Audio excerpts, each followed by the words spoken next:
If I absorb myself in this feeling, it grows more and more in strength while I enjoy it. It is as if I were ascending into the blue spaces of the sky.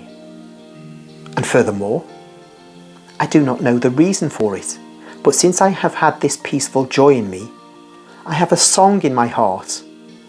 Old Tobiah's song. I think it was written for this hour, for this joy, for the land of Israel that receives it, for Jerusalem sinner, and now forgiven. But do not laugh at the frenzy of a mother. For when I say, thank the Lord for your wealth, and bless the God of centuries, that he may rebuild his tabernacle in you. I think that he who will rebuild the tabernacle of the true God in Jerusalem will be this one who is about to be born. And I also think that the destiny of my creature was prophesied, and not the fate of the holy city, when the song says, quotes, "You shall shine with a bright light. All the peoples of the world will prostrate themselves before you. The nations will come bringing gifts. They will worship the Lord in you, and will hold your land as sacred, because within you they invoke the great name. You will be happy on account of your children, because they will all be blessed, and they will gather near the Lord. Blessed are those who love you, and rejoice in your peace."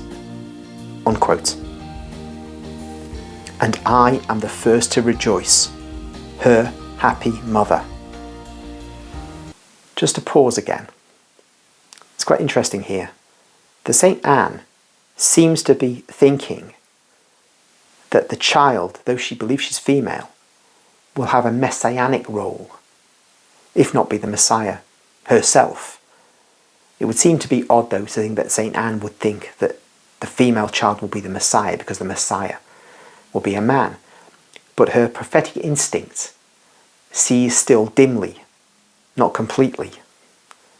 And so those verses which she quoted from the Old Testament, which are properly referred to the Messiah, she's referring them to the Blessed Virgin. And that's correct in a way, in that it's of that child Mary's flesh, when she's a woman, that the Messiah will come. But it also shows that this work is not of Maria Valtorta's, for she would not put something in there which a person hostile to Maria Valtorta's work would say, aha, heresy. Don't follow this writing. Well, nobody has picked up on this. I guarantee you, well, almost guarantee you, because I've read a lot of hostile stuff, but nobody's picked up on that. And I think that it's telling that that is on the lips of St. Anne, showing, as a novelist perhaps would not want to do, that St. Anne didn't quite get it right, but was not far off the mark, in fact. All right, continuing the narrative. Anne changes colour when saying these words, and she lights up like something brought from the paleness of moonlight to the brightness of a great fire, and vice versa. Sweet tears, of which she's unaware, run down her cheeks, and she smiles in her joy. And in the meantime, she moves towards the house, walking between her husband and her relative, who listen, and deeply moved, are silent.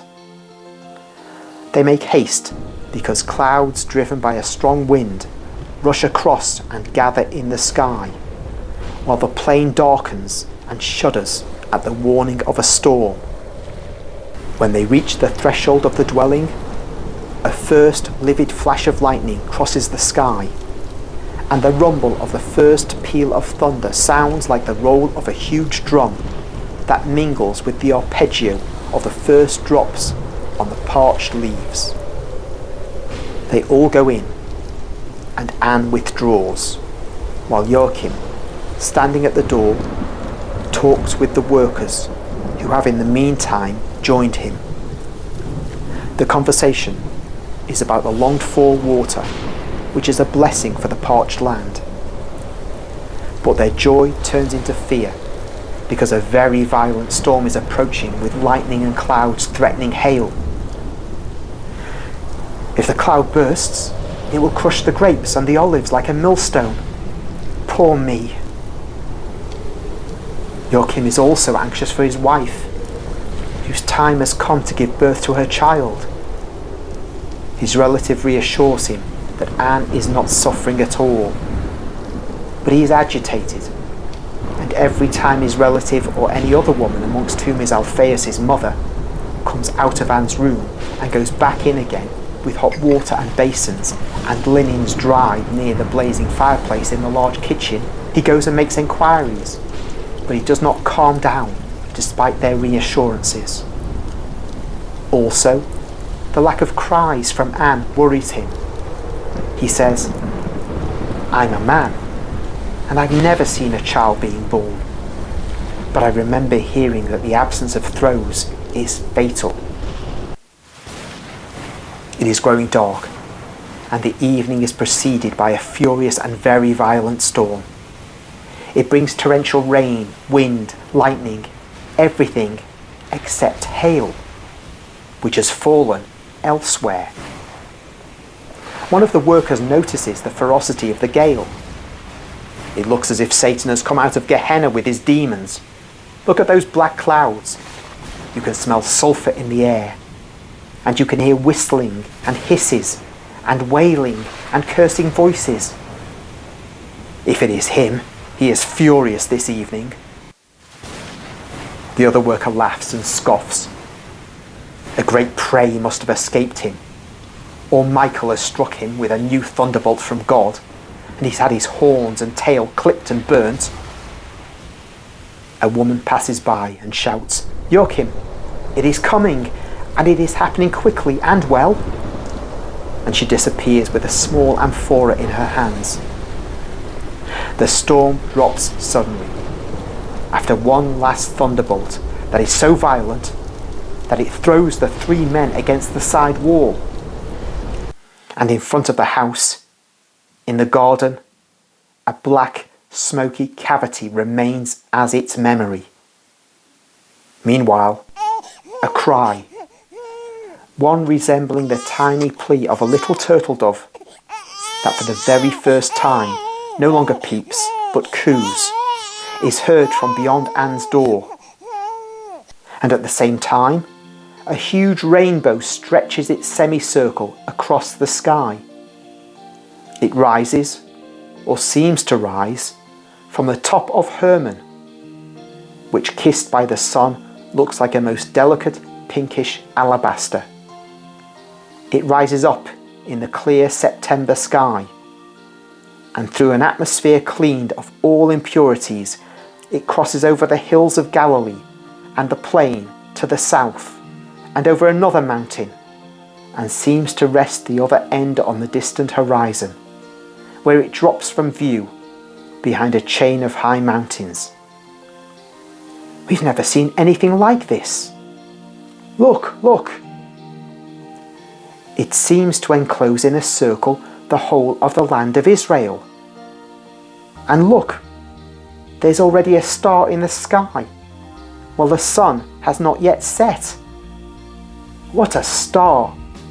It is shining like a huge diamond. And the moon over there is a full moon 3 days early. But look how she is shining. I'll just pause there. This amazing phenomenon of the rainbow and the other phenomena that are described, there's some effort being made to locate the birth date of the Blessed Virgin Mary because of the various phenomena that are described in here, particularly the star, the rainbow. I may do a video on that on another occasion. I'm not sure that the conclusion was in the end that one could actually establish the birth date of the Blessed Virgin Mary from looking at these details, but they are nonetheless hugely interesting